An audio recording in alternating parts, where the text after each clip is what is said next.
Hi, and thank you for joining me on the next edition of hashtag Ditch the Clips series, where we look to get rid of behavior charts and clip systems and instead replace it with skill building and relationships in our early childhood settings. Today, we're going to continue to look at Dr. Kersey's 101s. If you'd like a more comprehensive list of them, please check out the Old Dominion University website at odu.edu, and in the search bar, type in the 101s. There you'll see all 101 positive discipline principles, as well as some products that she has if you'd like a little bit more information. Today we're going to look at the demonstrate respect principle.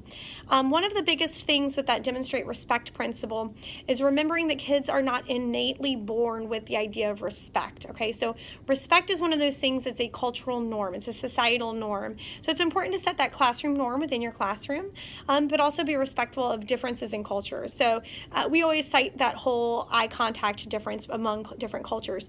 It is something that can be learned and trained. So within our classroom, or your classroom, you need to set up what your expectations are. In my particular classroom, one of the expectations is active listening. So that's something we spend a lot of time the first couple weeks of school. What does it look like? What does it not look like? We create anchor charts. We have visual and verbal reminders for children that are not exhibiting active listening. So for example, in my classroom, active listening means you're facing the speaker, you're not talking, and your body is pretty still.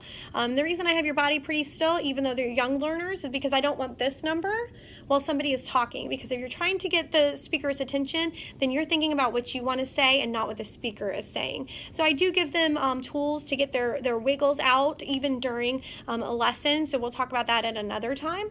But for the active listening lesson, I do have them try and sit as still as possible. And again, within reason, because we're still 5. Okay. When we do that lesson and we're explaining active listening, I definitely role play. Modeling is a huge part of what I do, and we'll definitely do an entire video on modeling. But we show through having a speaker up there. One of the children will go up and try and share something, and I act like a crazy kid on the carpet. I'm talking, I'm yelling out, I'm interrupting, I'm moving all over the place. We ask how that makes them feel, if they feel respected and things of that nature. Then we do it again where we're all active listening, and we talk about, again, how does that make the speaker feel? And we go back to it. We use our anchor chart. We post that up prominently in the classroom where all the kids can see it during whole group lessons, so we can go back and revisit it, because we're still 5. We still need reminders. We still need to revisit that. So that active listening thing is something that's a big part of my kindergarten classroom as far as respect goes. When I taught younger grades, there were other things, or younger children, not grades necessarily, there were other things that were more important for respect in the classroom, such as respecting when somebody says no. You know, if somebody says, no, I don't want to play with you, then you need to move. If somebody says, no, I need my space, then we need to respect that. We need to move away. And that's how you prevent things like bites in some of the younger classrooms, is teaching that secondary portion where, yes, a biter needs to say, no, thank you, friend, I need space, but then the respect part needs to happen from the other children. So teaching that respect, that when somebody says no or moves away, we need to respect that personal space. That was something that was very important when I taught young 3s. Another thing I teach with the demonstrate respect principle is I need to make sure I'm demonstrating that respect to them as well. So I active listen. Another way I show respect to my children is, it's hard as a teacher to want to listen to every single story they have, right? And sometimes you're super duper busy and they're interrupting you, and your natural inclination as a teacher to go, oh, I'm busy, go away, shh. But instead, what I teach them is that what they have to say is really important, but sometimes I can't listen to it right now, so hold it in your head. And at the beginning of the year, I do the entire verbal spiel with them every time, and then I get to where I just go like this, and even my 3s began to understand, Miss Elizabeth wants to hear me, she can't hear me right now, I'm going to hold it in my head. What was great about the 3s is they would actually keep their hand there, so I knew who to go back to. With my older kids, I might have to go, somebody said they had something to share, but I can't remember now who it was. I got an old lady brain. I tell them all the time I'm old. Old lady eyes, old lady ears, old lady brain, help me out. So then they can still tell me, because I'm respecting that they did have something they wanted to share, which is important, and I do want to listen to it. You know, that goes back to Maslow's needs and looking at that whole idea of significance and belonging. What they have to say is significant. I want them to tell me about it. So I do share that kind of respect with them. So you want to make sure you're always showing respect.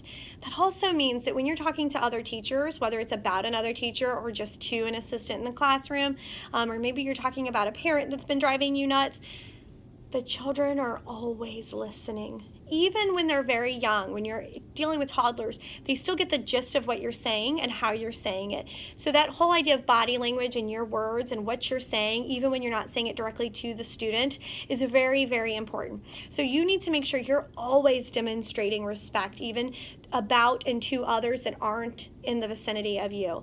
So keep that in mind. And I know that that's hard. I know that we are not perfect people. We are teachers. We're humans. And I am by no means perfect at all. And I make mistakes all the time. But it's really imperative that us as early childhood educators try and be more. We need to be more than we think we can be so that our children can do more and be more, and they can be better than they thought they could be as well.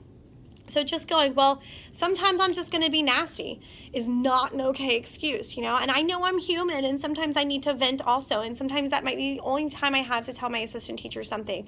But it is imperative that we do not do these kind of things in front of our students. You know, our children do not need to hear or see disrespect from us ever. We set that example. We set that bar. We're showing them what that classroom norm, what that societal norm is. And if they see us being disrespectful even to another adult or about another adult or about somebody who's not present, they're going to think that those are okay things to do.